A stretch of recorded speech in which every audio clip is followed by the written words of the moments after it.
మరొకసారి విశాఖ నగరం new year వేడుకలకి సిద్ధమవుతుంది. ఈ దశలో శాంతి భద్రతలకు సంబంధించి అలాగే ట్రాఫిక్ సంబంధించి ఎలాంటి నిబంధనలు ఉన్నాయి అన్న విషయంపై మనతో మాట్లాడడానికి విశాఖ సిటీ పోలీస్ కమిషనర్ ఉన్నారు. Sir, every year new year celebrations అవుతుంటాయి, ఎస్పెషల్లీ December 31st. అంటే కేవలం వైజాగ్ సిటీ పీపులే కాకుండా డిఫరెంట్ పీపుల్ నుంచి కూడా వచ్చే పరిస్థితి.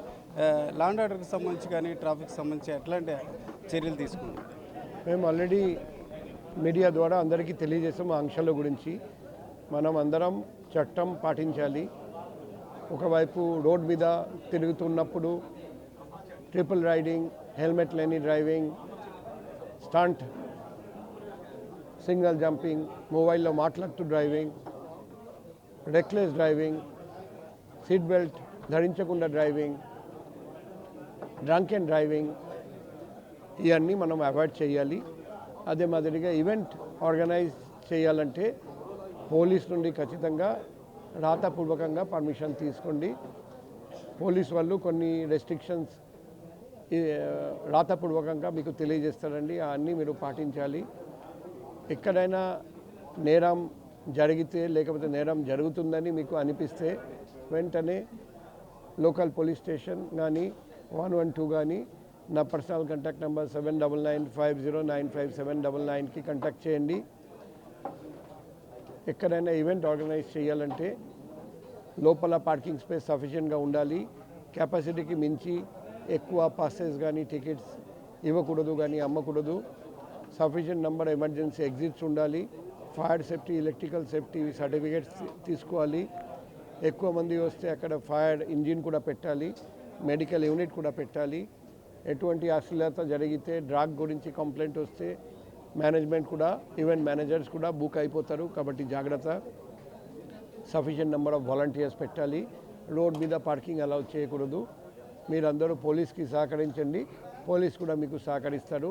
మీరు లాస్ట్ ఇయర్ 0 యాక్సిడెంట్ అన్నది ఒక సక్సెస్ఫుల్గా అయ్యారు పోలీసు. ఈసారి అట్లాగా జరగడానికి ఎలాంటి యాక్షన్ తీసుకుంటారు? పోలీస్ ప్రతి చోట చెక్ పోస్ట్, లార్కింగ్ చెక్ పోస్ట్ పెడతారండి. శక్తి టీమ్స్ తిరుగుతారండి. డ్రోన్స్ ద్వారా నిఘా పెట్టడం, CCTV ద్వారా నిఘా పెట్టడం. పబ్లిక్ ఎక్కడ ఎక్కువ గుమ్మిగుడి ఉంటారు అక్కడ పోలీస్ రాత్రి అంతటా నిఘా పెట్టారండి, తిరుగుతూ ఉంటారండి. మీరు ఎంజాయ్ చేయండి, మీ ఫ్రీడమ్ మీకు ఉంది, దాని పబ్లిక్కి ఇబ్బంది పెట్టకండి. రెస్పాన్సిబిలిటీ మీరు వహించాలి, బాధ్యత వహించాలి. బాధ్యత గల పౌరుల్లాగా ప్రవర్తించాలి. పోలీస్ వాళ్ళు మీకు సహకరిస్తారని నేను హామీ ఇస్తున్నా. సార్, ఆర్కే బీచ్లో నైట్ ఎంతవరకు అలౌ చేసే పరిస్థితి? ఇప్పుడు మీరు చట్టం పాటిస్తూ మీరు ఆర్కే బీచ్లో తిరిగితే మాకు ఇబ్బంది లేదు, మా పోలీస్ వాళ్ళు కూడా ఉంటారు. కానీ చట్టం ఉల్లంఘిస్తే మాత్రం కఠినమైన చర్య ఉంటుంది. బార్స్ మాత్రం 1 గంట వరకు ఓపెన్ చేసి పెట్టొచ్చు. వైన్ షాప్స్ 12 వరకు ఆ రోజు అమ్మొచ్చు అని గవర్నమెంట్ ఆర్డర్ వచ్చింది, అది మేము పాటిస్తాం. ధన్యవాదాలు. ఇది వైజాగ్ సిటీ పోలీస్ కమిషనర్ మాటలు బట్టి 0 యాక్సిడెంట్ అన్న రీతిన పోలీసులు December 31st చర్యలు తీసుకుంటున్నారు. ఎవరు చట్టాన్ని ఉల్లంఘించినప్పటికీ కఠిన చర్యలు తీసుకుంటామని ఆయన చెప్తున్నారు. కెమెరా పర్సన్ తిరుపతితో రామచంద్ర, RTV విశాఖపట్నం. చరిత్ర సృష్టించినోడు